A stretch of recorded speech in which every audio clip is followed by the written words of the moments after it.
ខណៈដែលគ្រួសារភាគច្រើននៅកម្ពុជាចូលចិត្តការធ្វើម្ហូបពីផ្ទះអាជីវកម្មខ្នាតតូចដើរតួនាទីយ៉ាងសំខាន់ដើម្បីផ្គត់ផ្គង់សម្ភារៈចម្អិនអាហារក្នុងចំណោមនោះហាងមួយទៀងគឺជាហាងដែលគេអាចស្គាល់ច្រើនក្នុងខេត្តពោធិ៍សាត់រាល់ថ្ងៃខ្ញុំមានជាឆ្នាំងបាយកំសៀវជាឆ្នាំងស្លឆ្នាំងស៊ុបឆ្នាំងអីហ្នឹងមានច្រើនប្រភេទតែជនខ្ញុំភាគច្រើននៅក្នុងស្រុកហ្នឹងហ្មងចាប់ផ្ដើមតាំងពីឆ្នាំ2016កញ្ញាបានខិតខំកសាងទំនុកចិត្តអតិថិជនយ៉ាងខ្លាំងប៉ុន្តែការលក់ដូរប្រចាំថ្ងៃពឹងផ្អែកលើបទពិសោធន៍ទាំងស្រុងពុំទាន់មានការអនុវត្តគ្រប់គ្រងច្បាស់លាស់នោះទេបើពីមុនដាក់តន់រៀបចំពិបាកត្រង់ថាអវ៉ាន់ខ្លះវាកប់ចូលគ្នាបែកបាក់ខូចអីយកអត់ដឹងអញ្ចឹងតាយ៉ក៏យឺតលឺតែអស់អញ្ចឹងទៅអវ៉ាន់តាយ៉អានេះលឺអស់អានោះអស់អញ្ចឹងយកអត់បានរៀបស្រួលបួលអញ្ចឹងអវ៉ាន់ចូលគ្នាញ៉ៃញ៉ៃយើងពិបាកយកដើម្បីពង្រឹងអាជីវកម្មកញ្ញាបានចូលរួមជាមួយកម្មវិធីអភិវឌ្ឍគំនិតដូចផ្ដើមគ្រូបង្វឹកសហគ្រាសផ្នែកធម្មពលតាមរយៈកម្មវិធីនេះកញ្ញាទទួលបានការបណ្ដុះបណ្ដាលជាក់ស្ដែង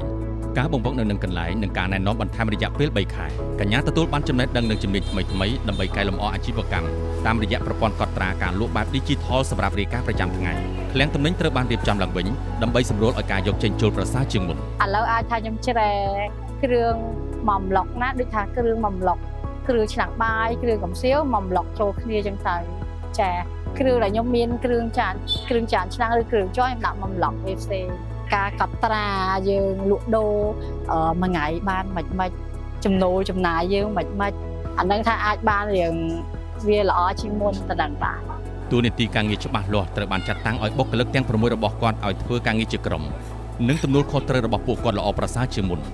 ទន្ទឹមនេះការធ្វើទីផ្សារកាន់តែរលូនជាមួយនឹងការផ្សព្វផ្សាយផលិតផលនិងការប្រស័យទាក់ទងអតិថិជនកាន់តែរឹងមាំការរៀបចំបុគ្គលិកអាចថារៀងល្អជាងមុនគាត់ដឹងធម្មតាដឹងទំនួលខុសត្រូវរបស់គាត់រៀងខ្លួនការងារគាត់រៀងខ្លួនជាមួយនឹងការគ្រប់គ្រងនេះអាជីវកម្មរបស់នាងបានវិវត្តយ៉ាងឆាប់រហ័សការលក់របស់ខ្ញុំក៏កើនឡើងរៀងបានខ្ពស់រៀងរបៀបថាឡើងតិចទៅរៀងខ្ពស់ដែរអញ្ចឹងណាបើថាពីមុនយើងលក់ឧទាហរណ៍ថាបានត្រឹម 50% អញ្ចឹងឥឡូវអាចដល់80ឬ90អញ្ចឹងណាមានអតិថិជនក៏កាន់តែស្គាល់យើងច្រើន